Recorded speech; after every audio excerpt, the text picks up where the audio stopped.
तौसीफ आलम का खून में गद्दारी नहीं है। मेरा परिवार राजनीतिक में 2070 से है। 2070 में मेरा पिताजी मुखिया बना था। 2090 तक 1970 से 90 तक मेरा पिताजी मुखिया रहा। 2000 से लेके 2005, 2001 से लेके 2005 तक हम मुखिया रहा। और 2005 से मेरा छोटा भाई तौसीफ आलम वो अभी तक मुखिया है। हमारा परिवार राजनीतिक है। हम पब्लिक से गद्दारी नहीं कर सकते हैं। मेरा खून में गद्दारी नहीं है, इसलिए कांग्रेस का टिकट लेने के लिए नहीं गया था। शौकत बाबू से जाके पूछिए। तेरा गाछ वालों को टिकट देने से भी जरूरत नहीं समझाए। तेरा गाछ वालों कांग्रेस का टिकट छीना गया शौकत बाबू से। तेरा गाछ वालों को टिकट देने के लायक भी नहीं समझाए। नौजवान साथियों समझो, शौकत बाबू कब आए? अगर अगल बगल में है तो आकर के यहाँ आए और बोले। मैं अगर झूठ बोलता हूं तो वो आके बोले। आपके साथ गद्दारी है।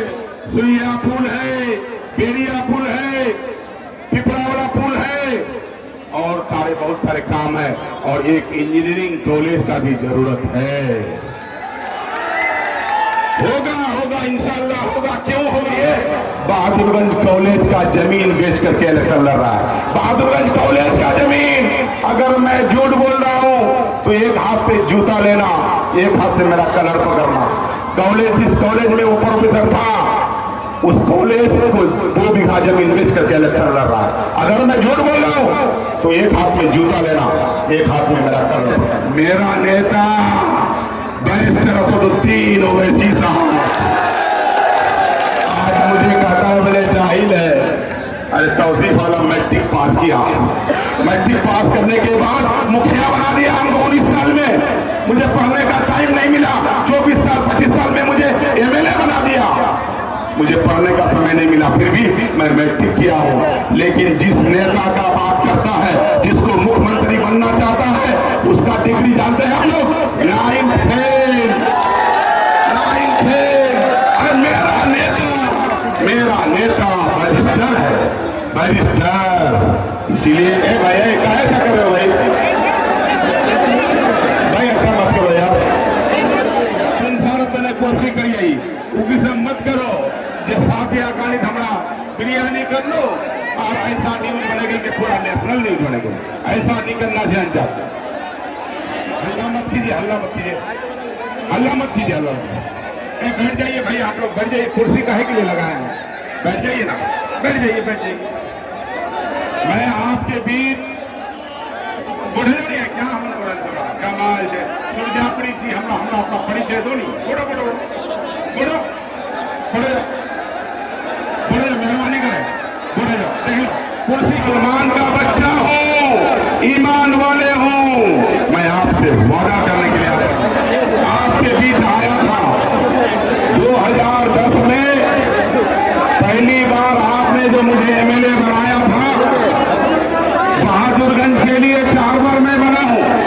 लेकिन तेरागाछ का धरती के लिए 2 बार आपने मुझे मौका दिया। 2010 में जब पहली बार हम आए थे तेरागाछ का धरती में, तेरागाछ का एक भी गांव में बिजली नहीं था। यहां तक के थाना में बिजली नहीं था, प्रखंड में बिजली नहीं था, आपका अंचल में बिजली नहीं था, हॉस्पिटल में भी बिजली नहीं था। ऐसा लग रहा था कि तेरागाछ आजादी नहीं हुआ है। 2010 में जब पहली बार हम जीते, गांव-गांव में बिजली देने का काम किया, गांव-गांव में पक्की सड़क बनाने का काम किया।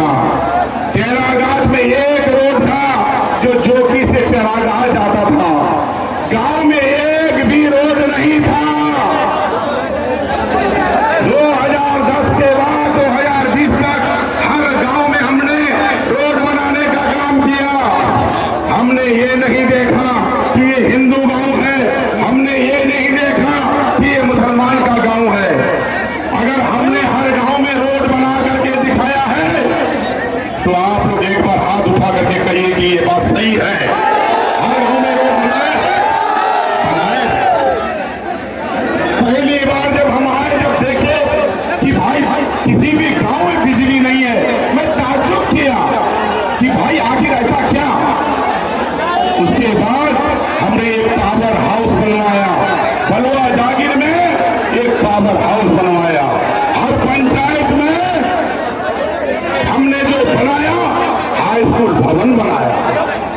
टेरागाज हाई स्कूल में जो ये छात्रावास देख रहे हैं, ये मेरा देन है।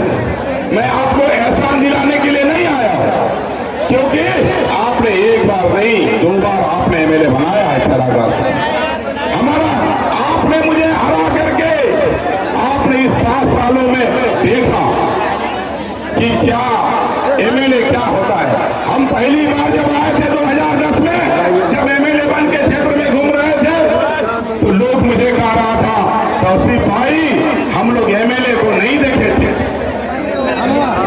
टेरागाज का जनता बोल रहा था कि टेरागाज में कोई एमएलए आता था तो किसी खां साहब के यहाँ जाता था, किसी शाह साहब के यहाँ जाता था, किसी मियाँ साहब के यहाँ जाता था, और हम लोगों का अगर कोई काम होता था तो हम लोगों को खां साहब मियाँ साहब के यहाँ जाना पड़ता था, तभी हमारा काम होता था।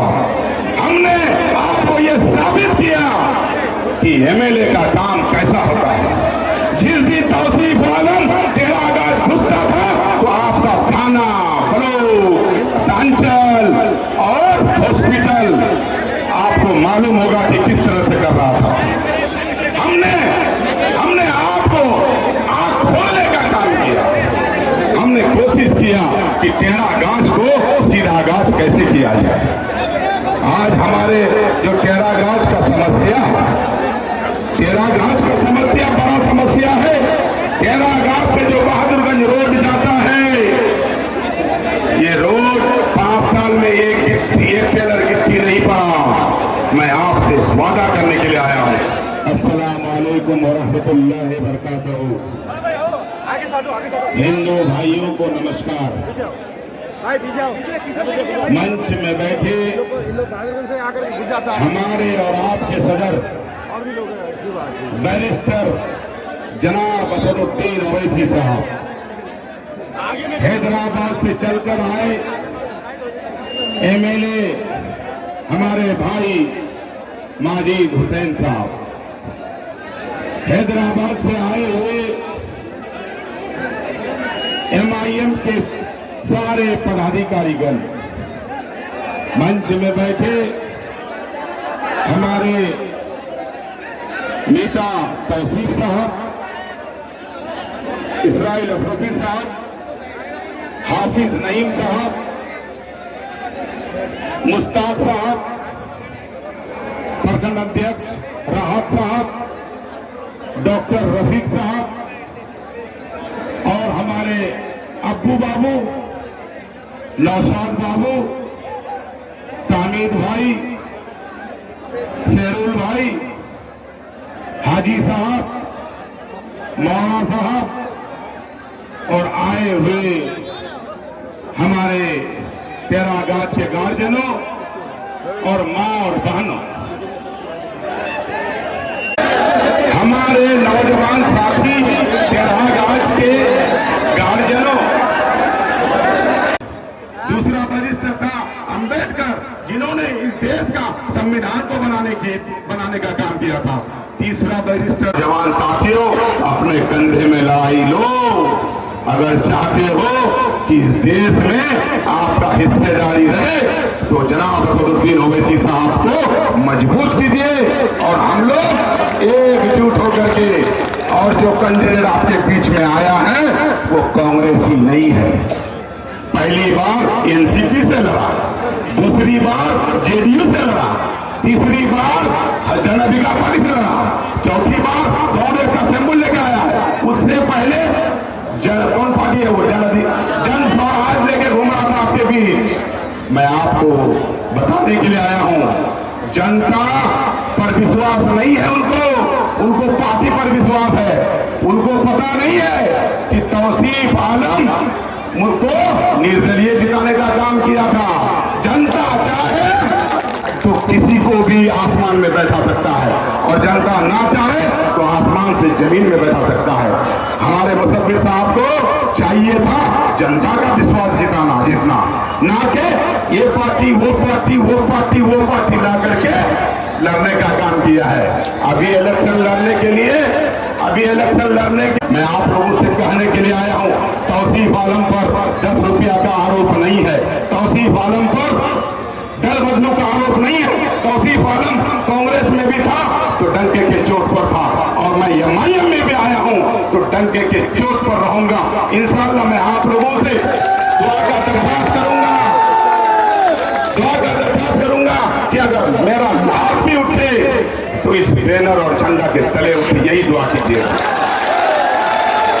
बहादुरगंज वाले ने मुझे 4 बार एमएलए बनाने का काम किया, मेरा कोई हैसियत नहीं था। जिस दिन हमने नॉमिनेट, अगर हमको आप लोग नहीं जिताते, बहादुरगंज वाला, तेरागंज वाला उस समय नहीं थे आप लोग, 1 बार नहीं 2 बार बहादुरगंज में पहले बनाया था, तो बहादुरगंज वाला जो है उससे ही बना था, तो शायद जेल से बाहर भी नहीं आ पाती। मैं तो बहादुरगंज विधानसभा के लोगों का अगर जिंदगी भर गुलामी करूं तो कम होगा। मैं चाहता हूं कि मेरे ऊपर एहसान नहीं बल्कि कर्ज है, मैं कैसे कर्ज अदा करूंगा यही सोचते रहता हूं। मैं आप लोगों से विनती करने के लिए आया हूं कि 2010 में जब आपने मुझे एमएलए बनाया था तो टेरागाछ में कुछ भी नहीं था। 2020 तक हमने कोशिश किया कि टेरागाछ को सीधागाछ किया जाए। आपने इस 5 सालों में देखा मेरे अलावा किसी का काम नजर नहीं आता है। आपने इस 5 सालों में देखा जो भी हुआ वो मेरा काम है। नया आपने देखा है, नया बना काम करूं।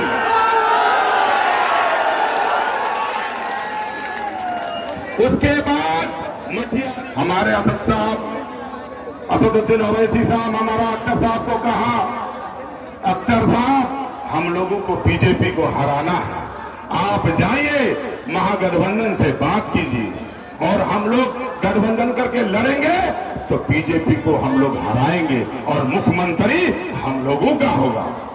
लेकिन ये महागठबंधन वाले तेजस्वी यादव जी गठबंधन हम लोगों से नहीं किया। लेकिन मैं ये बात कह देना चाहता हूं, महागठबंधन वाले तेजस्वी यादव जी, अब हम लोग दड़ी नहीं बिछाएंगे, अब हम लोग कुर्सी नहीं बिछाएंगे, अब हम लोग टिश्यू पेपर नहीं बनेंगे, अब हमारा हिस्सेदारी चाहिए। 2% सहानी बिरादरी के लोगों को उप मुख्यमंत्री का घोषणा किया जाता है और 18% वाले को गठबंधन में शरीक नहीं किया गया। ऐ मेरे भाइयों, तेरागाछवासियों, कहां हो, किस गफलत में हो? गौर कीजिए, हम लोगों को गठबंधन में भी शरीक नहीं किया गया, गौर कीजिए। लेकिन तेजस्वी याद रखना, बगैर एमआईएम का सरकार तुम बना नहीं सकते हो। अरे तुमसे तो 6 सीट मांगा गया था कि तुम 6 सीट दे दो, पूरा बिहार में मिलजुल करके हम लोग इलेक्शन लड़ेंगे, लेकिन तुमने मुनासिब नहीं समझा।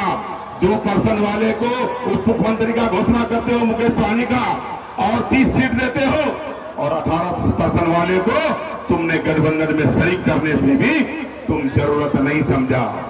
मैं आप लोगों के बीच ये कहने के लिए आया हूं, तेजस्वी ने वादा किया था कि हमारा सरकार आएगा तो 10 लाख नौकरी देंगे। तेजस्वी ने वादा किया था कि हम सीमांचल आयोग बनाएंगे। तेजस्वी जी, महागठबंधन का 18 महीना का सरकार बना, जब सरकार बना स्वास्थ्य मंत्री आप बने, स्वास्थ्य विभाग में एक भी नौकरी नहीं देने का काम किया। तुम्हारा वादा क्या हुआ? तुम 10 लाख नौकरी देने का वादा किया था, तुमने सीमांचल आयोग बनाने का वादा किया था, क्या हुआ तुम्हारा वादा? लेकिन याद रखना, हमारा असदुद्दीन ओवैसी साहब 35 सीट से लड़ा रहा है बिहार में, और इस 35 सीट में इंशाअल्लाह इंशाअल्लाह इंशाअल्लाह 25 सीट जीत करके आ रहा है। अगर 25 सीट आ गया हम लोगों का, बीजेपी का सरकार तो बनने नहीं देंगे इंशाअल्लाह। लेकिन ये कंडीशन रहेगा कि मुख्यमंत्री एमआईएम बनेगा, ये कंडीशन रहेगा। सिर्फ तुमको समर्थन देकर के हमेशा मुख्यमंत्री बनाएंगे नहीं बनाएंगे। अब हमको भी हिस्सेदारी चाहिए। तुम्हारा आबादी है 14%, यादव जी तुम्हारा आबादी है 14%, मेरा आबादी है बिहार में 18%। इसलिए मुझे हक चाहिए। अब हक मांगने से नहीं मिलता है, हक छीनना पड़ता है। हम किराएदार नहीं हैं, हम किराएदार नहीं हैं, हम हकदार हैं और हक लेके रहेंगे। मैं आपसे पूछना चाहता हूं, क्या तेरागाछ वालों के साथ नाइंसाफी नहीं हुआ?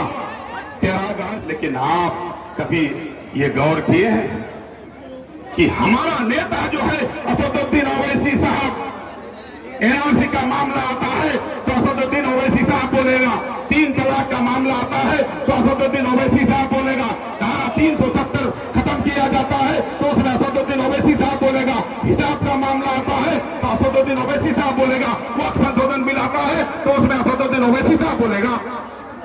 ये सेकुलर वाले कहां चले गए थे? ये सेकुलर वाले जिस दिन वक्फ संशोधन बिल पारित हो रहा था उस दिन आपका जो विपक्ष के नेता थे राहुल गांधी, प्रियंका गांधी पार्लियामेंट से गायब था और हमारा असदुद्दीन ओवैसी साहब अकेले नरेंद्र मोदी से आंख मिला करके, अमित शाह से आंख मिला करके लड़ने का काम किया। मैं ईमानदारी कहता हूं आपसे, उसी दिन का मैं लड़ाई देख करके हमने सोचा कि नहीं भाई, पहले मैं ईमान वाला हूं, उसके बाद एमएलए और एमपी हूं। हमारे लिए असदुद्दीन ओवैसी साहब हर मसले पर आवाज उठाने का काम करता है। आपको याद है मौलाना असरार साहब क्या बोले थे 3 तलाक के मसले पर? मौलाना असरार साहब पार्लियामेंट में बोलना चाह रहा था, कांग्रेस ने बोलने के लिए नहीं दिया। कांग्रेस कहा कि नहीं, इसमें रंजीता रंजन भी बोलेगी। मौलाना साहब रिजिड हो गए कि नहीं, मैं बोलूंगा, क्योंकि दीन का मसला में 3 तलाक के मसले में मैं जानता हूं कि 3 तलाक कैसे होता है। मेरा हदीस का बात, मेरा कुरान का बात मौलाना साहब भी जानते थे। पार्लियामेंट में एक अच्छे पढ़े लिखे उलमाए दीन थे, वो बोलना चाह रहा था लेकिन कांग्रेस बोलने नहीं दिया। जब रिजिड हो गया मौलाना साहब तो मौलाना को बोला कि आप अगर बोलेंगे तो आपका सदस्यता चल जाएगा। व्हिप जारी कर दिया, कांग्रेस ने व्हिप जारी किया कि मौलाना साहब पार्लियामेंट में नहीं बोलेंगे, रंजीता रंजन बोलेंगे। मैं आपसे पूछता हूं कि हमारे दीन के मसले पर, हदीस के मसले पर, कुरान के मसले पर रंजीता रंजन क्या जानती है? रंजीता रंजन तो रामायण के बारे में जानेंगे, रंजीता रंजन जी महाभारत जानेंगी, हमारा धर्म के बारे में हम जानेंगे, अपने धर्म के बारे में वो अपने धर्म जानेंगे। मैं उसका धर्म का कदर करता हूँ, सम्मान करता हूँ, उनका सारा जो मानते हैं उसको मैं सम्मान करता हूँ। लेकिन याद रखिएगा, जब नहीं माना मौलाना असरार साहब, जब बोलने के लिए जा रहा था व्हिप जारी कर दिया और बोलने के लिए नहीं दिया। मैं आपसे पूछना चाहता हूं कि आप सेकुलर पार्टी में हाजी साहब को जिता दीजिए, काजी साहब को जिता दीजिए, मुफ्ती साहब को जिता दीजिए, लेकिन उसको जब पार्लियामेंट में बोलने का बात होगा, जब विधानसभा में बोलने का बात होगा तो अपने आका से पूछ करके बोलना पड़ेगा। इसीलिए मैं आप लोगों को कहने के लिए आया हूं, हमारी तारीख को हम लोगों को इस तरह से पतंग के साथ को वोट करना है। तो जैसे भी हो तो हर जगह क्या गूंजना चाहिए? पतंग पतंग पतंग पतंग पतंग। क्या भाई, हर जगह क्या होना चाहिए? पतंग पतंग पतंग पतंग। बहुत खूब। अब हम एक मिनट के लिए यहाँ के परखने देंगे। हर एक मसाइल का नोट लिया है, आपके हर एक तकलीफ की बात लिया है और इंशाअल्लाह इस चुनाव के बाद हर एक मुद्दों पर काम होगा। मेरे नौजवानों, बस आपसे ये अदबन गुजारिश ये है कि हमें जो जिम्मेदारी अवैसी साहब ने दी है, बहादुरगंज के हल्के में एक भारी कामयाबी का, उसे हमें निभाना है और मजबूती से हमें गांव देहात में जाना है और मजबूती से हर एक घर पे जाना है। अपनी माँ बहनों को जाकर अपने अवैसी साहब का पैगाम देते हुए इंशाअल्लाह ताला 11 तारीख के दिन हम यहाँ से कराघाट से एक कसीर तादाद पे पोलिंग बूथ पे निकलते हुए अवैसी साहब के हाथ मजबूत करेंगे, तौसीफ आलम को जिताएंगे और मजलिस इत्तेहाद मुस्लिमीन को कामयाब करेंगे। ये उम्मीद और तवक्को से आपसे इजाजत चाहूंगा। शुक्रिया। अस्सलाम वालेकुम रहमतुल्लाहि व बरकातुहू। बहुत खूब। एक खामोश मिजाजी तुम्हें जीने नहीं देगी। फिना है तो इस दौर में कोराम मचा दो। ये जनान अली मस्तान का इस्तेमाल है। अब मैं हमारे सीमांचल के टाइगर जनाबे तौसीफ आलम साहब को मैं हमारे पूर्व विधायक मैं सुकून दूंगा। सलाबाए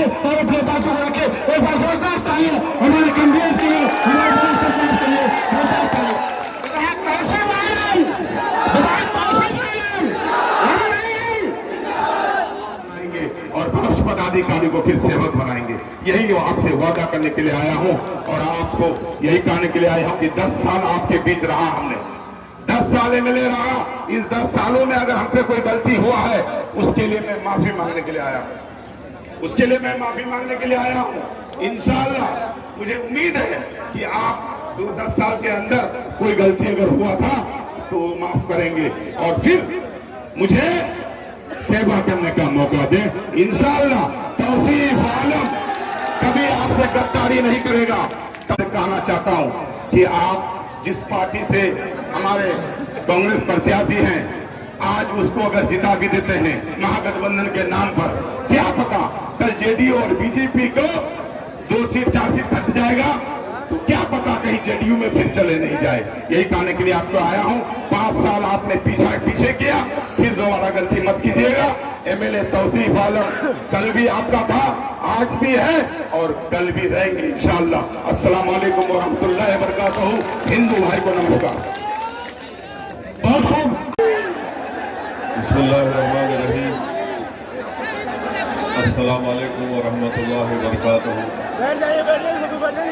मौजूद हाज़रीन इकराम, बुजुर्गान कौम और मिल्लत,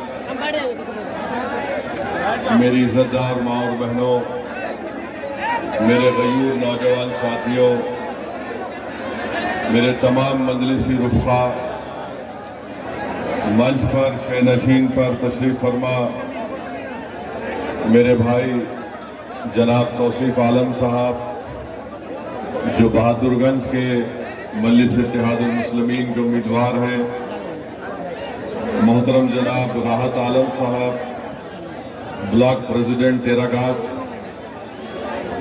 जनाब डॉक्टर तौसीफ आलम साहब, हमारे पुराने साथी नसीम आलम साहब जिला सदर किशनगंज, मुश्ताक शमसी साहब, शमीम अख्तर साहब, अलहाज सलीम साहब, शहरुल आलम साहब, मुखिया सफदर आलम साहब, मुखिया तौफीक आलम साहब, हाफिज नईमुद्दीन साहब,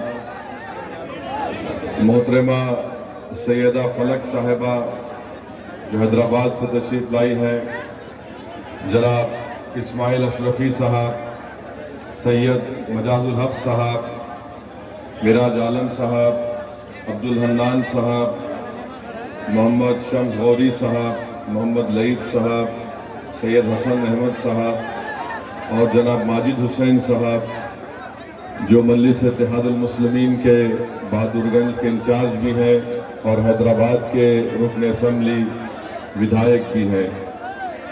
मैं सबसे पहले आप तमाम का बेहद शुक्रिया अदा करता हूं कि आप लोग